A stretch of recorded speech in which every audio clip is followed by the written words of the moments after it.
அஸ்ஸலாமு அலைக்கும் வரஹ்மத்துல்லாஹி தஆலா வபரகாத்துஹு. பிஸ்மில்லாஹிர் ரஹ்மானிர் ரஹீம். அம்மல் அஃஆலு ஃபல் அக்லு வஷ்ஷுர்பு வலவ் நாசியா வல் அம்ருல் கஸீர் இலா ஆஹிரிஹி. இன்றைய தினம் ஃபிக்ஹ் சட்டத் தொடரில்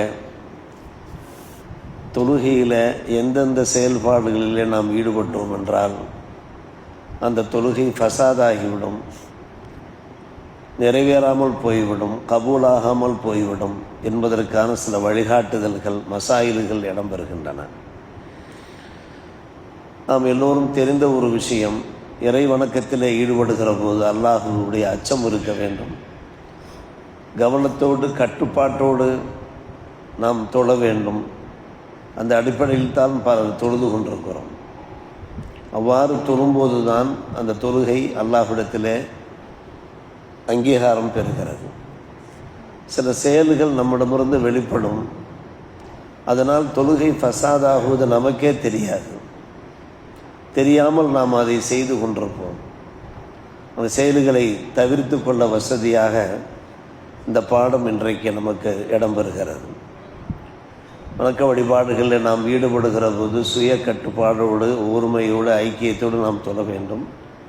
அமல கசீர் கூடாது, அதிகப்படியான செயல்பாடு இருக்கக்கூடாது. உதாரணமாக எடுத்துக்கொண்டோம் என்றால், அடிக்கடி நாம் தொழுகையில் தாடியை கோதிக்கொண்டே இருக்கக்கூடாது. சிலர் அதிகமாக தலைமுடி வைத்திருப்பார்கள், அவ்வப்போது தலைமுடியை சரி செய்து கொண்டே இருக்கிறார். தொழுகையிலே இருந்தவாறே தலைமுடியை சரி செய்தவாறு இருக்கிறார். இது போன்ற சில செயல்பாடுகளை நாம் பார்க்கிறோம். இந்த செயல்பாடுகளால் தொழுகை பாதித்துவிடும். இதற்குத்தான அமல கசீர் என்று சொல்வார்கள். அதிகப்படியான ஒரு அமல், அதிகப்படியான ஒரு செயல்பாடு. தொழுகைக்கென்று சில வழிமுறைகள், நடைமுறைகள், விதிமுறைகள் இருக்கின்றன. அந்த விதிமுறைகளை நாம் பேண வேண்டியிருக்கிறது. அதே போன்று சில சமயங்களில் நாம் சஃப்புகளில் இணைவோம். முதல் சஃப்புகளில் இடம் காலியாக இருக்குமானால் முதல் சஃப்புகளை பூர்த்தி செய்ய வேண்டும். அப்படி பூர்த்தி செய்யும்போது ஒவ்வொரு எட்டாக எடுத்து நாம் கால் வைத்து நாம் முதல் சஃப்புகளுக்கு செல்ல வேண்டும், முதல் சஃப்புகளை அடைய வேண்டும். அவ்வாறின்றி தொடர்ந்து நடந்து தொடர்படியாக எட்டெடுத்து வைத்து நாம் முதல் சஃப்புகளை அடையக்கூடாது. வல் மஷியூ சலாச ஹத்தவாத் ஃபசாயிதன் முத்தவாலியாத். 3 எட்டுக்களோ அல்லது அதைவிட கூடுதலாகவோ நாம் எட்டுக்கள் எடுத்து வைத்து விட்டோம் என்றாலே தொடர்படியாக தொழுகை ஃபசாதாக ஆகிவிடும். அப்படியானால் முதல் சஃப்புகள் அதில் உள்ள காலி இடங்களை பூர்த்தி செய்வது அது முரண்பாடான ஒரு விஷயமல்ல, ஆகாத ஒரு விஷயமல்ல. ஆனால் நடந்து செல்கிற போது ஒவ்வொரு எட்டாக நடந்து சென்று அந்த சஃப்புகளை பூர்த்தி செய்ய வேண்டும். இதை நாம் ஹரம் ஷரீஃபில் அதிகமாக பார்க்கலாம். தொழுகையில் நாம் நேராக நிற்க வேண்டும், நெஞ்சை திருப்பியவாறு இருக்கக்கூடாது. பார்வைகளையும் கட்டுப்படுத்த வேண்டும், நம்முடைய விழியோரங்களையும் கட்டுப்படுத்த வேண்டும். வலப்பக்கம் இடப்பக்கம் நாம் பார்க்காமல் இருப்பது நல்லது. குறிப்பாக நெஞ்சை நாம் திருப்பி விட்டோம் என்றால் தொழுகை கூடாமல் போய்விடும். நேராக நிற்கிறோம், சில சமயங்களில் இப்படி கிராஸ் ஆகி விடுவது, ரைட் சைடு லெஃப்ட் சைடில் நாம் நெஞ்சை திருப்பி விடுவது தொழுகை கூடாமல் போய்விடும். அதே போன்று தான் தொழுகை முடித்து நாம் பார்க்கிறோம், நம்முடைய கீழங்கி கிழிந்து போயிருக்கிறது. கிட்டத்தட்ட அவுரத்து தெரிகின்ற அளவுக்கு, அவுரத்து என்றால் அந்த மறைவான இடம், தொப்புளிலிருந்து முட்டுக்கால் வரை, அந்த பகுதியில் நம்முடைய அந்த கீழங்கி, நம்முடைய வேஷ்டி கிழிந்து இருக்கிறது, அல்லது அதில் நஜிசு ஒட்டி கொண்டிருக்கு. ஏதோ ஒரு வேளை நமக்கே தெரிந்திருக்காது. நாம் நம்முடைய பிள்ளைகளோடு இருந்திருப்போம், அந்த பிள்ளைகளுடைய அந்த அசுத்தம் சேர்ந்திருக்கும். அந்த நிலைமையிலே தொழுதாலும் கூட தொழுகை கூடாமல், ஒரு ருக்குன் நிறைவேறினாலே போதுமா, ஒரு ஃபர்ல் நிறைவேறினாலே போதுமானது, தொழுகை கூடாமல் போய்விடும். அதே போன்று தொழுகையில் இருந்தவாறு நமக்கு சில தமாஷு, சில காமெடிகள் ஞாபகத்துக்கு வரும். நாம் ஏதாவது பார்த்திருப்போம், அந்த நேரம் பார்த்த ஞாபகம் வந்துவிடும். அந்த நேரத்தில் ஒரு சிரிப்பு வந்துவிட வாய்ப்பு இருக்கிறது. வாய்க்குள்ளே சிரித்து கொண்டால் பிரச்சனை இல்லை, உடனே நாம் நம்முடைய கவனத்தை மாற்றிக்கொள்ள வேண்டும், இறையச்சத்தோடு தொழ வேண்டும். அப்படி இல்லாமல் லேசான ஒரு சிரிப்பு, பக்கத்திலே உள்ளவர்களுக்கு கேட்காவிட்டாலும் கூட நம்முடைய காதுக்கு கேட்கிற அளவுக்கு ஒரு சிரிப்பு வந்து விட்டாலும் கூட அதனால் தொழுகை பாதிக்கப்பட்டுவிடும். அந்த நேரத்தில் அந்த கவனங்கள்லாம் வெளி கவனங்கள் செல்லவே கூடாது. நாம் சஃப்புகளில் நிற்கிற போது, தொழுகையில் நாம் நிற்கிற போது முழு கவனம் ஏக இறைவனை நோக்கி இருக்குமானால், நாம் ஓதுகின்ற வசனங்களிலே தஸ்பீஹாத்துகளிலே இருக்குமானால் இது போன்ற சிந்தனைகள் வராது. அதே போன்று தான் ஏதாவது ஒரு வார்த்தை பேசிவிடுவது, அதாவது வசனங்களிலே இல்லாத, துவாக்களிலே இல்லாத, தொழுகையோடு சம்பந்தப்படாத ஏதாவது ஒரு வார்த்தையை வேண்டுமென்றோ மறந்தோ தவறுதலோ பேசிவிடுவது. நான், நீ, அவன், இவன், இப்படி ஏதோ ஒரு வார்த்தை, ஏதோ ஒரு சிந்தனையிலே ஒரு யோசனையிலே பேசிவிடுவது. வெளி வார்த்தைகள் வந்துவிடக்கூடாது.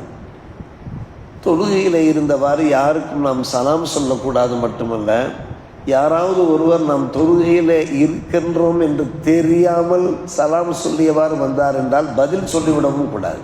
நாம் சலாம் சொல்ல போவதில்லை. பெரும்பாலும் தொழுகையில் இருக்கிறோம், திடீரென்று நம்முடைய வீட்டிற்கு விருந்தாளிகள் வர வாய்ப்பு இருக்கிறது, அல்லது பள்ளிவாசல்லே நம்மை தேடி வந்து கொண்டிருப்பார்கள், நாம் தொழுது கொண்டிருப்பது அவர்களுக்கு தெரியாமல் இருக்கும். அஸ்ஸலாமு அலைக்கும் என்று சவுண்டு கொடுப்பார்கள். அந்த நேரத்தில் நாம் பதில் சொல்லிவிடக்கூடாது. தொழுகை முடிந்ததற்கு பின்னால் நாம் அதற்கு மறுபதில் சொல்லிக் கொண்டாலே போதுமானது.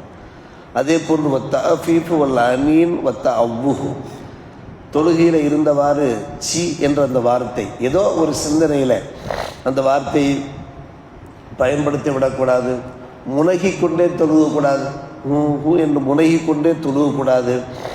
நம்முடைய உடம்பில் ஏதாவது வேதனைகள் இருக்குமானால் அந்த வேதனையை வெளிப்படுத்தியவாறு, அந்த முனகல்கள் மூலமாக வெளிப்படுத்தியவாறும் நாம் தொழுகக்கூடாது. தொழுகை கூடாமல் போய்விடும். நம்முடைய உடம்பில் ஏதாவது ஒரு வேதனை இருக்கிறது, ஒரு வலி இருக்கிறது என்றால் அதன் காரணமாக, அந்த வலியின் காரணமாக சத்தமிட்டு அழுதவாறு தொழுது விடவும் கூடாது. அப்படி தொழுதால் தொழுகை கூடாமல் போய்விடும். அதே சமயத்தில் சொர்க்கத்தை பற்றி, நரகத்தை பற்றி, மறுமை நாள் ஆகரத்தை பற்றி ஏதாவது வசனங்கள், அந்த வசனங்களுடைய பொருள் நமக்கு தெரிகிறது, அந்த பொருள் ஞாபகத்துக்கு வரும்பொழுது, யா அல்லாஹ் எனக்கு சொர்க்கம் கிடைக்க வேண்டுமே என்று வசனத்தை ஓதியவாறு நாம் அழுது விட்டோம் என்றால், நரக அதாபுக்கு நாம் ஆளாக நேரிடுமோ என்று நினைத்தவாறு அழுது விட்டோம் என்றால் அதனால் தொழுகை பாதித்து விடாது. மாறாக நம்முடைய உடம்பில் ஏதாவது வேதனை, ஏதாவது காயங்கள் பட்டிருக்கிறது, அதனால் வேதனையாக இருக்கிறது, அந்த வேதனையின் காரணமாக நாம் அழுது விட்டோம் என்றால் தொழுகை கூடாது.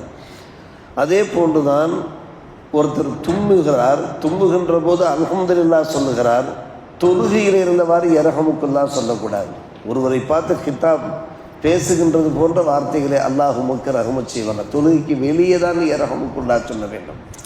ஒருவர் தும்மினார் என்றால் அல்ஹம்துலில்லாஹ் சொன்னார், நாம் யர்ஹமுக்குல்லாஹ் என்று கூறுகின்றோமே, தொழுகையில் இருந்தவாறு நாம் கூறிவிடக்கூடாது.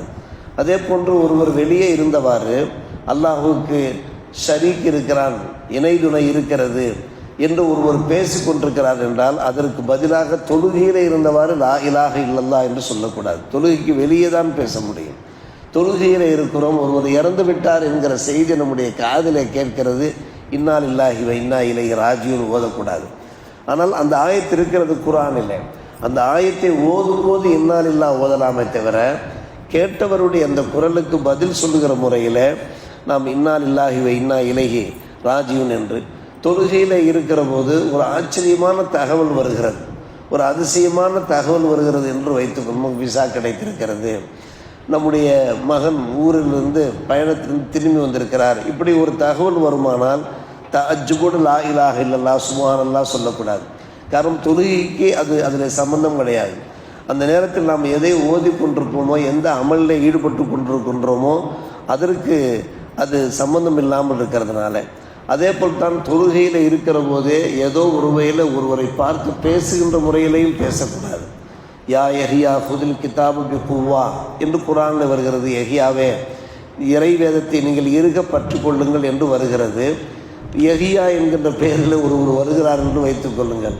அவரை பார்த்த யா யஹ்யா ஃபுதில் கிதாபு குவ்வா என்று அவரை நினைத்து கொண்டு சொல்லக்கூடாது. வசனத்தை ஓதுகின்ற போது அப்படியே தொடர்ந்து ஓதுவது பிரச்சனை இல்லை. அதே போன்று தான் தொழுகையில் இருக்கிறோம், பக்கத்தில் ஒருவர் சப்தமிட்டு குர்ஆன் ஓதி கொண்டிருக்கிறார். கிராத் ஓதிக்கொண்டிருக்கிறார், தவறு செய்கிறார். அவருக்கு நாம் அந்த தவறை எடுத்து தரக்கூடாது. இமாம் அல்லாதவருக்கு எடுத்து தரக்கூடாது. இமாம் தவறு செய்கிறார், ஒரு முறைக்கு 2 முறையாக அவர் தடுமாறுகிறார், லேசாக நாம் எடுத்து கொடுக்கலாம். இமாம் அல்லாதவருக்கு நாம் எடுத்து கொடுக்கூடாது. எல்லாவற்றுக்கும் மேலாக மிக முக்கியமான ஒரு விஷயம், வார்த்தைகளை கவனித்து நாம் ஓத வேண்டும். அர்த்தங்கள் முரண்படுகிற அளவுக்கு, அர்த்தங்கள் அனர்த்தமாகிற அளவுக்கு, அதனால்தான் கொஞ்சமாவது அரபி நாம் தெரிந்து கொள்ள வேண்டும் என்று நாம் கூறுகிறோம். உதாரணமாக அல்லாஹு அக்பர் என்றுதான் அல்லாஹு அக்பர் என்று சொல்லிவிடக்கூடாது.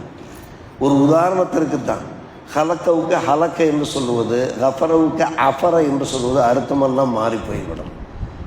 அல்லாஹ் அக்பருக்கும் அல்லாஹ் அக்பருக்கும் என்ன வித்தியாசம் என்றால், அல்லாஹ் அக்பர் அல்லாஹ் மிகப்பெரியவன், அல்லாஹ் மிகப்பெரியவனா என்ற கேள்வியை நாமே கேட்பது போன்று ஆகிவிடும்.